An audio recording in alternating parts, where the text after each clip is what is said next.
Me interesaba hablar de esta noticia que salió en los medios en los últimos días, esto que le llaman los Pandora Papers. Ajá. Que es una nueva filtración de documentación que expone o que muestra una barbaridad de cuentas que hay en paraísos fiscales de distintas personas de todo el mundo. Son 12 millones de documentos lo que se ha filtrado. Esto ha sido filtrado por un consorcio de periodistas independientes que hacen periodismo de investigación, que, para ser sincero, no conozco exactamente quién financia ese consorcio, cómo opera, porque... Ellos le proveen la información a cambio de financiamiento a los medios, en donde luego van a ser publicadas. Y las asociaciones empresarias de medios, de gráficos, también financian. Los periodistas que participan se autodenominan independientes, pero todos participan de grupos económicos y de grupos de periódicos, de medios, revistas y diarios, y en sus posiciones de columnas y de opinión no son tan independientes. Por eso lo en la Argentina son 5 los que participan. Hay otros que han querido participar y no han sido incluidos como miembros de esa asociación. La dirige una mendocina a ese grupo, que ha sido propuesto hasta para el Premio Nobel de la Paz por la información que difunden. Y algunos de los medios en donde escriben y son columnistas, periodistas argentinos que participan, no publican la información, como por ejemplo el diario de los Mitre, La Nación, que ya no es más de los Mitre, pero el dueño o el que ha puesto el dinero para salvarlo, su apellido sí empieza con M, pero no es Mitre. Es un buen heredero de la familia Mitre. Un buen, sí, adscripto a esa ideología. Sí, totalmente. Y de todas formas, tengo entendido que la familia de Macri, o Macri en particular, ha financiado el canal La Nación Más, no el periódico.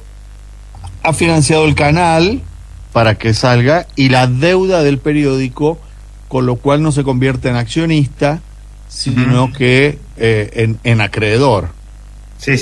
Y parece que tampoco es dinero de él, sino que él ha hablado con varios empresarios y le ha pedido, ha pasado la gorra, y con lo que ha recogido ha pagado la deuda del banco del diario Nación, que eran 250 más o menos millones, y una deuda impositiva y deuda de acreencia financiera. Que ponía en dificultad a ese grupo empresario, ¿no? Sí, decía esto porque, tomo con pinza estas filtraciones de información, porque es tanta la información que se filtra. Esta está, si no me equivoco, la tercera o cuarta filtración de documentos hecha por este consorcio de periodistas. Tuvieron los Panama Papers, y antes estuvieron no me acuerdo el nombre. Los Argentine Leaks, pero eso los hizo Assange con otra... No, hubo otro, le llamaron también, no me acuerdo las primeras palabras, algo Leaks. Y antes hubo otro que también se llamaba algo Papers, que tampoco me acuerdo, pero es la tercera o cuarta filtración de documentación vinculada a cuentas en paraísos fiscales que hacen este consorcio de periodistas. No es tarea sencilla acceder a esta información, lo que me hace pensar que hay intereses poderosos detrás de estas filtraciones que quieren desnudar algún interés oculto, Sí, entre comillas, el informe sale de algún lado que no termino de tener claridad de qué interés está detrás de este consorcio. Tal vez no haya, tal vez sea realmente un consorcio de periodistas que trabajan por la transparencia fiscal. Me cuesta creerlo, pero bueno, es una posibilidad. Son periodistas que adscriben a lo que en periodismo se llamaría un liberalismo independiente. No son liberales en el concepto que tenemos nosotros acá en la Argentina de los partidos liberales, sino de pensamiento liberal. y son liberales, no conservadores o protofascistas como algunos de acá que se dicen liberales. Ujú. Y son, en general, pertenecen a o columnistas de grupos, de diarios, de medios gráficos,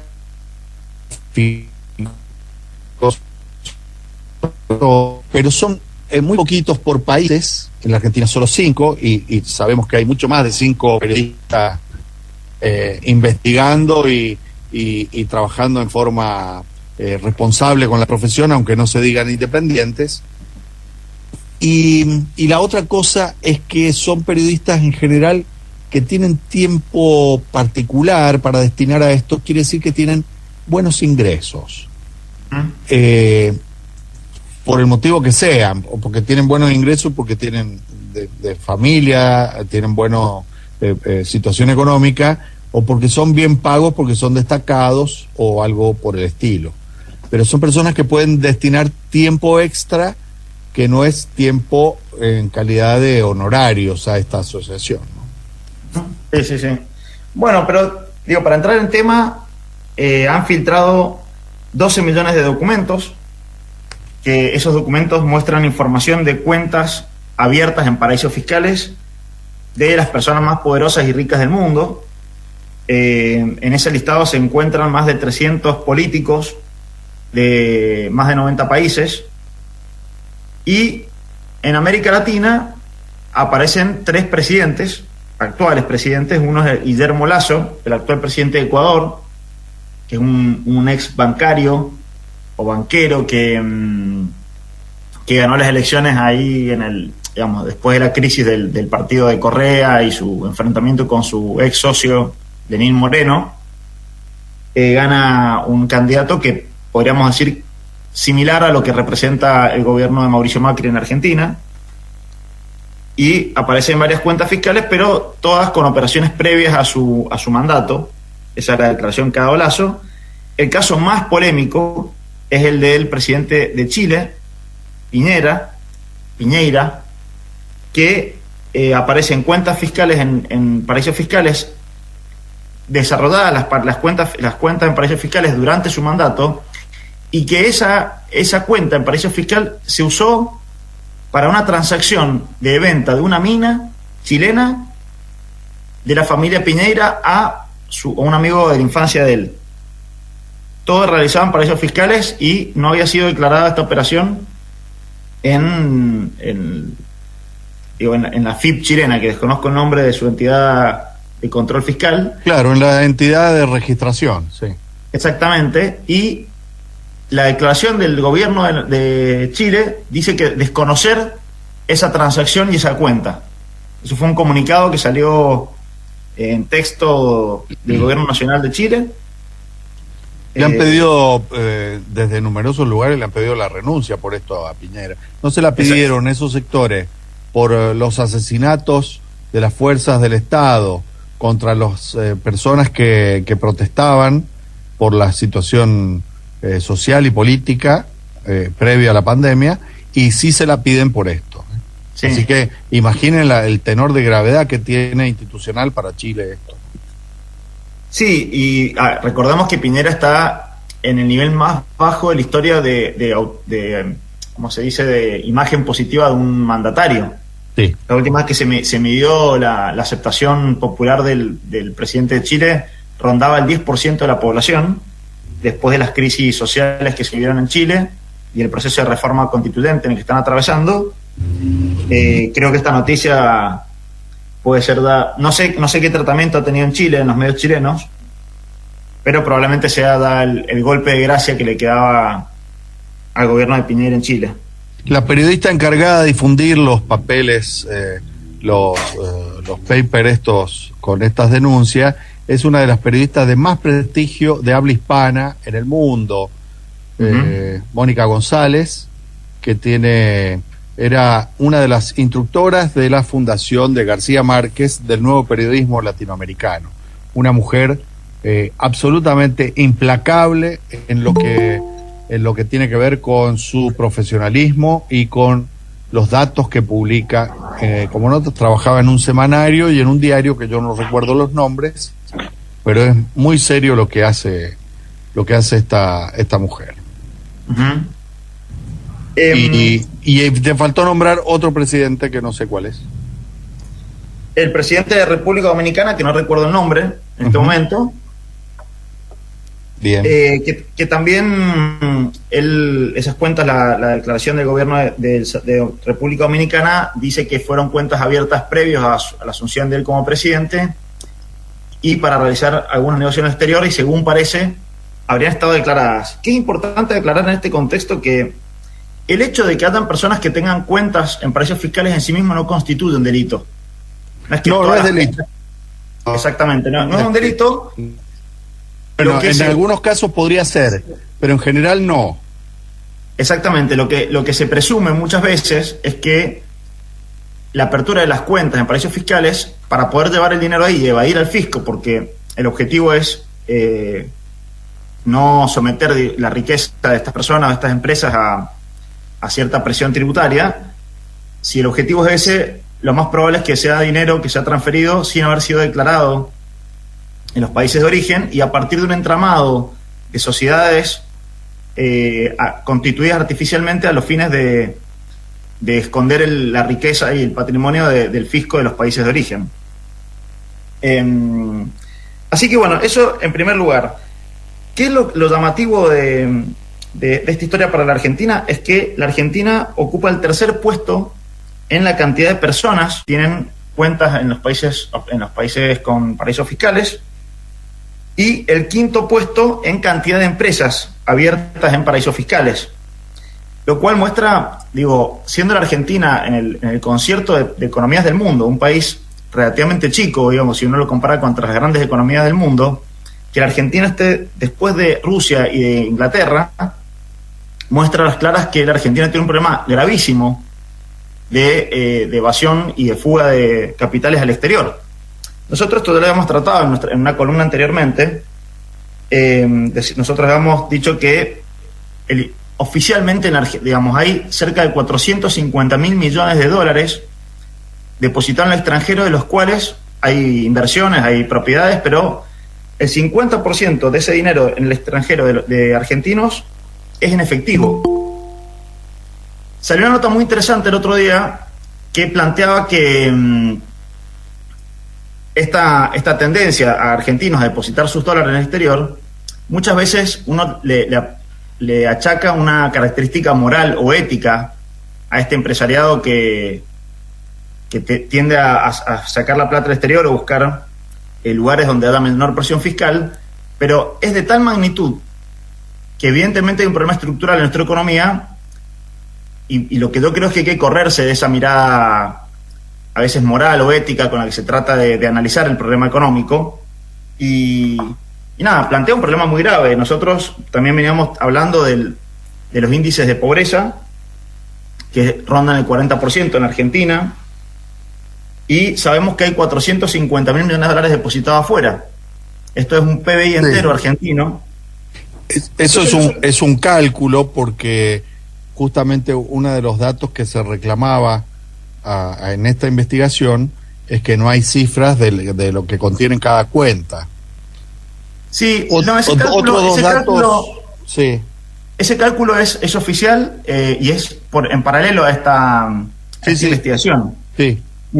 Probablemente esos 450.000 millones de dólares que estima la FIP en base a ciertos indicadores que están en el exterior, un gran porcentaje de ese dinero debe estar en gran parte en estas cuentas que han descubierto en esta investigación. Lo que yo quería decirte, Juan, es que es un cálculo conservador, más bien a la baja. Es así, es un cálculo conservador, es en base a información oficial, y gran parte de este dinero fue escondido de los registros fiscales. Claro. Entonces se desconoce, son estimaciones. Y dos asuntos más para agregarte. Uno, que dentro de eso la familia que tiene más cuentas, con más empresas y a nombres personales, que ha sido destacada y que es destacada cada vez que publican esto en todos los lugares del mundo, es la familia del ex presidente, el ingeniero con aptitud en los negocios. Y lo otro es que hay varios nombres vinculados a empresas o residentes en Mendoza. Sí, es así, tal cual lo de la familia Macri, es en las tres filtraciones de documentación aparece la familia Macri, en este caso apareció una cuenta del hermano, Mariano Macri. Pero digo, quería llevar una reflexión porque, digo, esto es lo que ha salido en todos los periódicos, se ha hablado de quiénes son las personas que han estado involucradas en esta filtración de documentación, Zulemita Menem, Daniel Muñoz, el exsecretario de Néstor Kirchner, Humberto Grondona, Mariano Macri, los futuristas Di María, Mascherano, Pochettino, los dueños del laboratorio Sigman y Figueiras, etcétera. Digo, pero para no entrar en el análisis de estas personas, porque no quiero quitarle importancia, porque son personas relevantes socialmente y en la economía argentina, pero creo que el aporte que me interesaba hacer era una reflexión más de fondo. Digo, ¿qué es lo primero ¿qué primera conclusión podemos sacar de esta filtración de documentación? Que es el problema global que tiene la economía, que es la concentración de la riqueza. Digo, enormes porcentajes de las sociedades de todo el mundo viven bajo los índices de pobreza y tenemos miles de millones de dólares. Se estiman que hay cerca de 32 billones de dólares depositados en cuentas en paraísos fiscales. Para que se den una idea, son cerca de 71 PBI argentinos. O sea, hay 71 argentinas depositadas en los paraísos fiscales.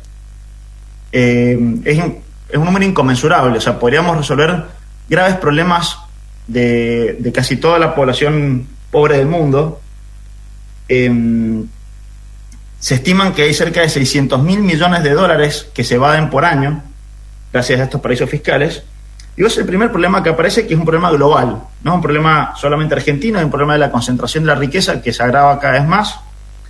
La tecnología y las facilidades de la comunicación y del sistema financiero altamente tecnologizado aumenta la velocidad de este fenómeno.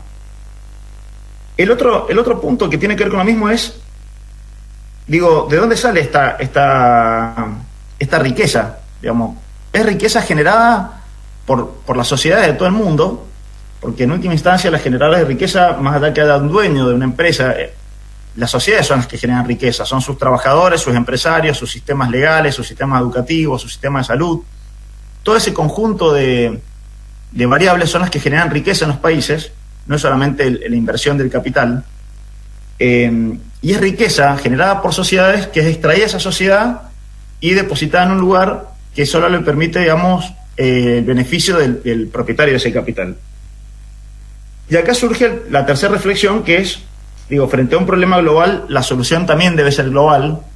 Es imposible que nosotros como Argentina y con el rol que ocupamos en el escenario mundial podamos resolver un problema de estas características. Digo, a veces hay que ser conscientes de la envergadura del problema, y esto tiene que ver con lo que se viene discutiendo en el marco del G7 y también ahora del G20, que es el planteo a un impuesto global a las grandes fortunas. Porque lo que se trata de hacer con este impuesto global es evitar una competencia descarnada por los países para atraer estos capitales del mundo. Entonces hay países que con el afán de enriquecerse o tener mejores condiciones para el desarrollo, bajan su presión fiscal, bajan su presión impositiva, les dan garantías de secreto fiscal a los empresarios que depositen sus dineros ahí. Entonces hay una competencia entre países a ver quién les da mayores beneficios y secreto a estas empresas, que dentro de muchas de estas cuentas offshore hay crimen organizado, hay narcotráfico. Claro, eso es lo que se sospecha, que no son precisamente los nombres de los empresarios, porque eso son dineros no declarados de ganancias seguramente, sino que hay de la mafia, del terrorismo, de la venta de armas, de la venta de drogas, del tráfico de mercancías ilegales, de lo que sea. Y bueno, esto es preocupante, porque ¿para qué se usan esos dineros? ¿Para qué esconderlos? ¿Y para qué se usan? ¿O cuál es la procedencia, no? Sí, el planteo es llegar a un acuerdo. Esto, digamos, la solución que se está planteando desde los principales países del mundo, estoy hablando de Estados Unidos, desde Alemania, desde Japón, desde Inglaterra, que están promoviendo desde el ámbito del G7 y llevándolo al ámbito del G20, y con el objetivo final de plantearlo en todo el mundo, un impuesto global a las grandes fortunas, que hoy hay un gran consenso para implementarlo. Lo que está muy discutido es qué porcentaje se aplicaría, el consenso hoy está en torno al 15%, y hay países que están peleando para que ese porcentaje sea el 25% de impuesto a las grandes fortunas a nivel mundial. Y el otro punto que está en discusión no solamente es el porcentaje, sino que, y esto está empujado también por el ministro de Economía de la Argentina, Martín Guzmán, que las empresas tengan que tributar en el país donde realizan su operación y no donde tienen radicada su casa matriz. Claro. Porque está el fenómeno de las empresas tecnológicas que tienen alta capacidad de deslocalización. Claro, de movilidad domiciliaria. Exactamente. Claro. Bueno, ahí veo que se nos acabó el tiempo. Sí, y veo que tiene reloj. No, acá están los mensajes. Bueno. Así que, bueno, nada, me parece un tema interesante para seguir charlando, porque van a aparecer más detalles, Juan Manuel, así que seguramente habrá más información sobre esto. La seguimos la semana próxima. Cómo no, muchas gracias. Abrazo grande, hasta luego. Vamos a las noticias, Natalia, y luego un tema que nos interesa relacionado con el vino, con el diseño y algo bien interesante.